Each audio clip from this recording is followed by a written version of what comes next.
So we got a load of logs going out here this morning. This is something else that I offer in addition to selling pre-cut and split firewood. Is if you're a do-it-yourself kind of guy and you've got a chainsaw and a log splitter or even just an axe and you want to make the firewood yourself and save a little bit of money, I can deliver a load of logs here.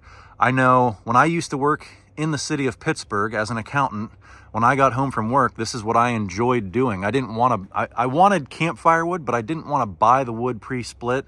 I wanted to actually go out there with a saw and cut it and split it myself. And so that's what this is for the people that want to do it themselves.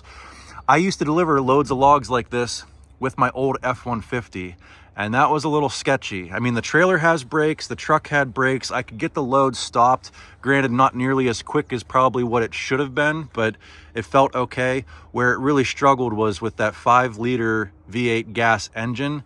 If I was going up a steep hill that was relatively long, I can remember a couple of times where I'd be doing 55, 60 miles an hour at the start of the hill. And by the time I got all the way up to the top, I was in first gear doing about 20, 25 miles an hour, screaming, and could not go any faster. And I had cars piling up behind me. So that's one of the main and many reasons that we sold or traded in the F150 for the F250 with the diesel engine. Just a little bit more confidence towing loads like this when I take these out for delivery. Now, I mentioned in the last video that we recently got a new trailer and we were using a WaySafe gooseneck hitch so we could measure our tongue weight. Now, when we towed the trailer home, there was no load on the trailer, so tongue weight was really irrelevant. It was just the weight of the trailer. But I can tell you what, we have a WaySafe bumper pull hitch, and this thing has already been critically important here this morning, because when I first loaded these logs, all of the ones on top that are a little bit shorter, I had those stacked up tight to the headboard because I thought that'd be the safest way to have them travel, is have everything, give me plenty of tongue weight there. Well, actually, I was over on my tongue weight. When I had those loaded up there, I was reading about 2,000 pounds on that scale.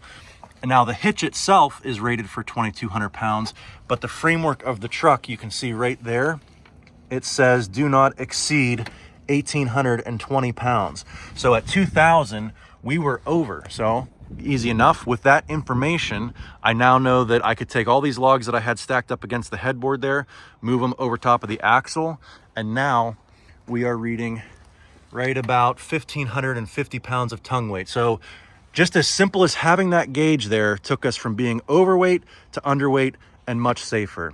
I will leave a link in the description and you can get a 10% coupon code for WaySafe hitches if you're interested in something like that. But let's go ahead and get this load down the road and dumped at the customer's house.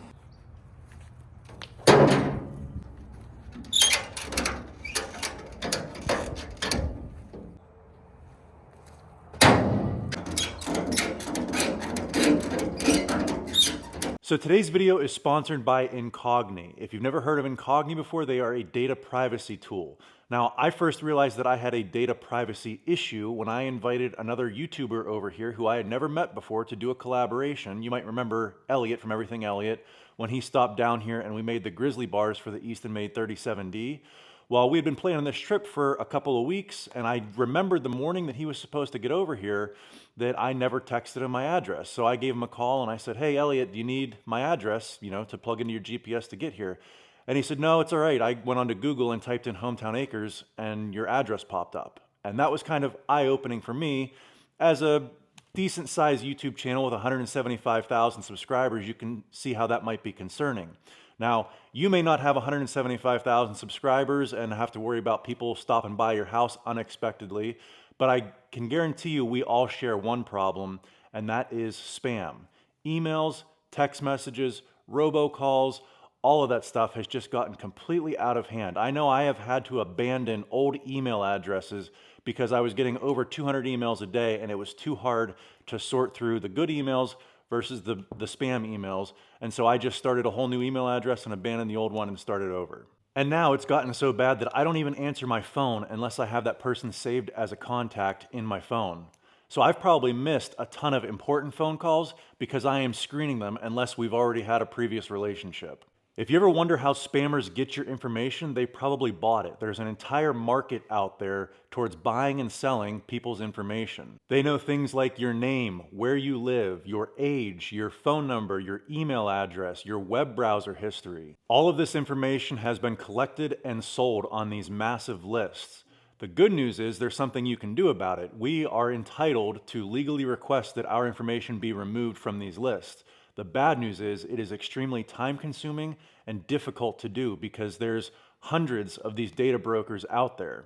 And that is where Incogni comes in, a tool that I am so grateful exists. What they do is they go out and request that all of your information be removed from all of these different lists. You don't have to do anything. It takes 5 minutes to sign up. You give them permission to act on your behalf, and then they go out and request that all of your information be removed from these hundreds of lists that exist out there. Since signing up with Incogni, the difference is incredible. The robocalls have stopped, the spam text messages have stopped, my email is way more under control, and the best part is you can track the progress. They have a dashboard where you can see how many requests have been sent out, how many have been successfully completed, and how many are still in process. If you too want to take back your privacy, I will leave a link in the description below where you can get a huge discount on an annual subscription of Incogni, 60% off. I'm really glad Incogni exists, and I'm really happy that they decided to sponsor today's video. All right, so first real tow with the new truck. We probably have about 12 or 13,000 pounds behind us. Granted, we're on back roads only doing about 40 to 50 miles an hour, and we've only got 9 miles under our belt, but right now, fuel mileage wise, 20.2 miles per gallon on back roads towing 12 or 13,000 pounds. And we've got our first real uphill challenge because we're gonna be going from a dead stop here at this stop sign up this hill ahead of us. I've got my towing status indicator lit up there so we know what degree of slope we're climbing. And it looks like right now we're 3 degrees, but it looks like it gets significantly steeper up ahead there. So we'll see how we do headed up this hill with 12 or 13,000 pounds behind us.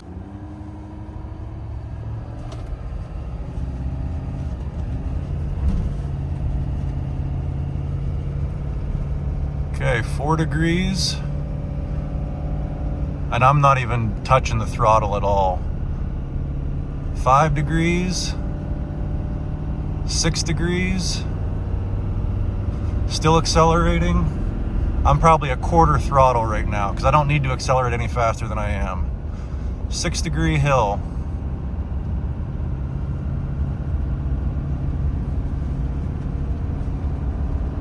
And on this back road, I really don't need to go any faster than where I'm at right now at 40.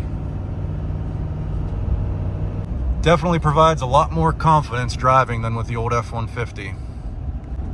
All right, now we got a few more miles under our belt and we got an update on the miles per gallon. We were getting 20 and I thought that was a little too good to be true, towing, 12, 13,000 pounds.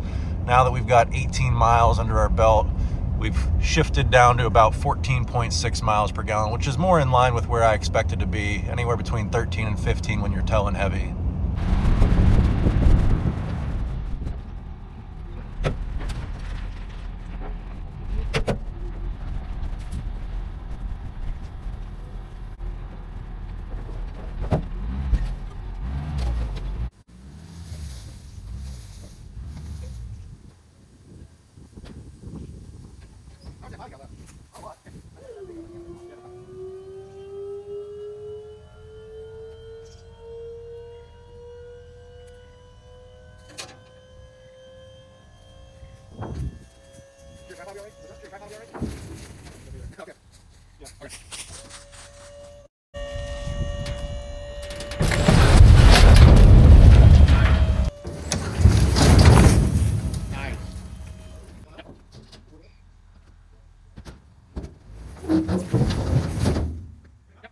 All right, so we got the logs out of the back of the trailer right where he wanted them. You can see on the other side of the pile there, he's got, this is where he makes his firewood, and got them right off the side of the driveway, all still in a pile, almost like a log truck came and delivered them. Speaking of a log truck, that's one thing I wanted to mention. The benefit of ordering a dump trailer load of logs like this versus a log truck is, this is probably somewhere between 1.5 cords and 2 cords of wood. I've actually done a separate video where I cut up a whole dump trailer load of logs, split it, stacked it, and measured it, so I had an idea of how much firewood this would make. And when I did it, it was 1.667 cords, 1 2/3 cords. If you're going to get a log truck, you're probably between 6 and 7 cords. So this is probably, I don't know, 1/4 or 1/5 of a log truck, but it's just so much more manageable, right?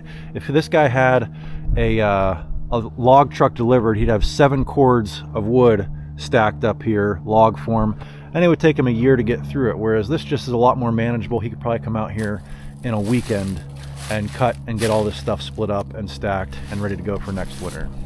All right, so we just got back from taking that log delivery out.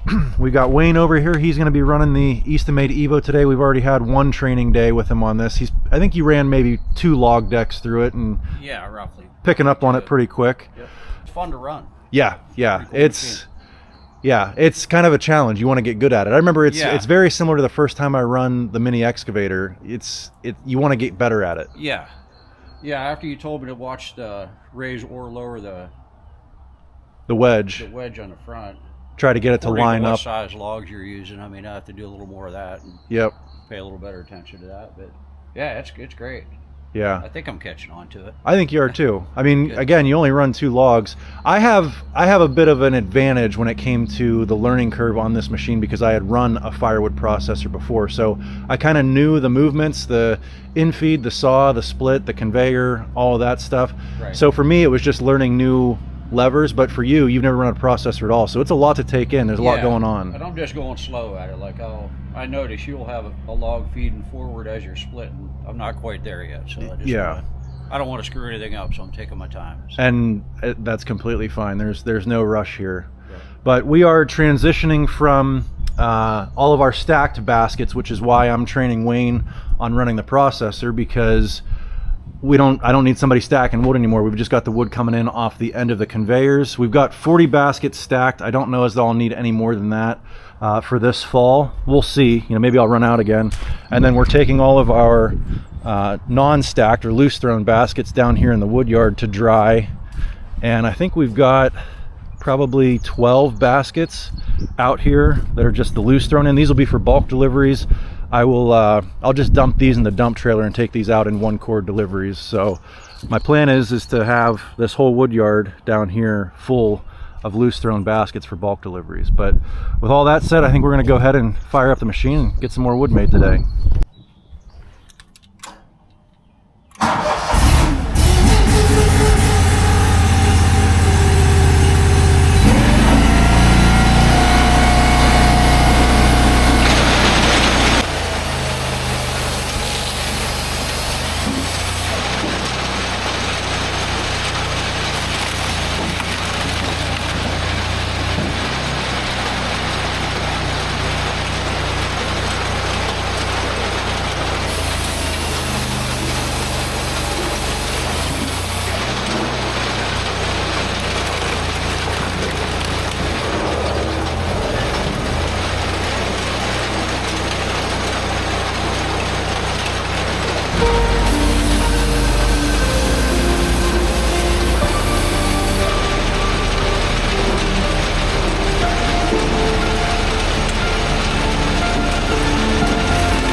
Well, we got another 2 baskets of wood made. I had plans of making a lot more wood than just 2 baskets today, but we had a little bit of a breakdown. And no, it wasn't the Easton made, wasn't the Yappa, wasn't the LS.